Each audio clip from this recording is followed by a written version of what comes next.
In order to work more efficiently inside of After Effects, you'll want to customize your preferences. In this video, we're going to go over some of the key preferences where you should focus your attention. Now, to get to preferences on the Mac, you click on After Effects. In Windows, it's under the Edit menu.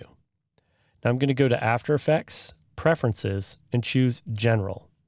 In the general settings of Preferences, you can specify the levels of undo. I recommend leaving yours at 32, but you can increase the number. Just understand if you make it too large, you could possibly slow down your system. Now the next preference you should check out is down here, Default Spatial Interpolation to Linear. Now if you're unfamiliar with the terms, don't worry. We're going to get into these terms in the animation chapter. For now, you want to go ahead and select that selection box. The next section you should check out is the Previews area. In Previews, we can go to the GPU information. That's your graphics processor or your graphics card. When you click on this GPU information, this is where you can specify your ray tracing.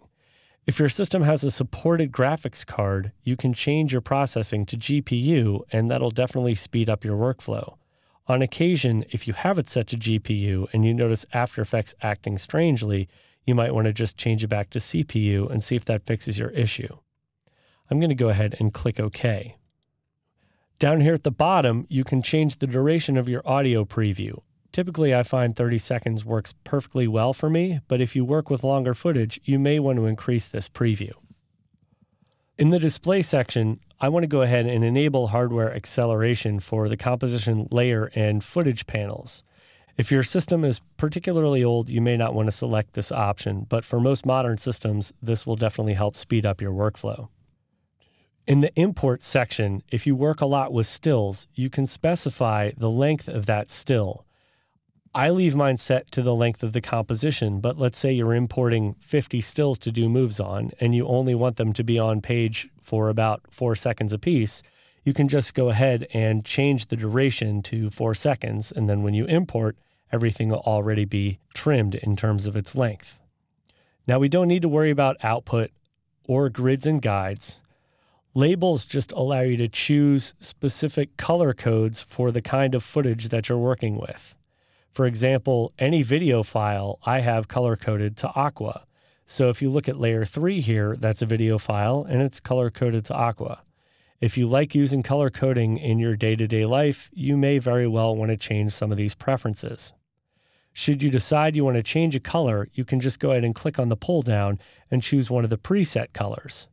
If you don't want to use one of the presets, for example, if I choose aqua here, I could go ahead and change what that aqua color would be, and then that way video would be updated to my new color. Media and disk cache is something that we definitely want to pay attention to. The top button here will allow you to specify a folder where you save that cache. All you have to do is click on the button and navigate through your file browser to go ahead and choose the specific folder where you'd like the cache to be. Disk cache is something that After Effects uses as you're working, so it doesn't have to process everything in RAM or on the video card. Most of the time, I try and use an SD drive since those drives are extraordinarily fast. If you don't have access to an SD drive, you may want to go ahead and use a fast RAID. And if you don't have access to that, you want to just use the fastest drive you can, and that'll make your life a little bit easier. As long as your cache is on a separate drive from your footage, you'll get an optimum experience when you're working in After Effects. Down here, the media cache is a very similar situation. I typically choose an external folder, and a lot of times I'll choose the same folder where my disk cache is, but you can choose a separate folder just for organization's sake.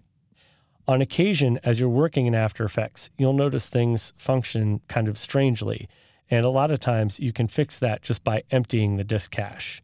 So we can do that by clicking this button and then cleaning the database and cache. That's just a little time-saving troubleshooting technique. Now let's jump to memory and multiprocessing. As you're working in After Effects, it works with RAM and shares that RAM between these 5 applications. Now, most of the time when we're working, I'll just be working in one of these applications, but it's important to understand you can allocate the amount of RAM shared between all these applications. And once you allocate that in either of these applications, it'll propagate that setting across all of them. Now, I recommend going ahead and enabling render multi-frames simultaneously. This won't necessarily happen when you're using RAM Preview, but when you go to render your projects, it'll make things move more smoothly. If you find you're working on more than one thing at a given time, let's say you have a word processing document open and your After Effects file open, you want to go ahead and make sure to reserve a CPU for another application. So many computers have multiple cores in their processors. So for our settings, I'm going to go ahead and click on this and change this to at least one CPU for another application. Now the RAM allocation per CPU, you should set based on the size of the resolution you're working with. I usually have mine set to at least 1 gig. For higher resolution HD, you want to make sure to choose 1.5 gigs or 2 gigs. Just understand if you increase this number, it may decrease the actual number of CPUs that it can use at any given time. So I'll go ahead and just leave that at 1 so I can use 3 CPUs. Now that's going to round out our tour of preferences.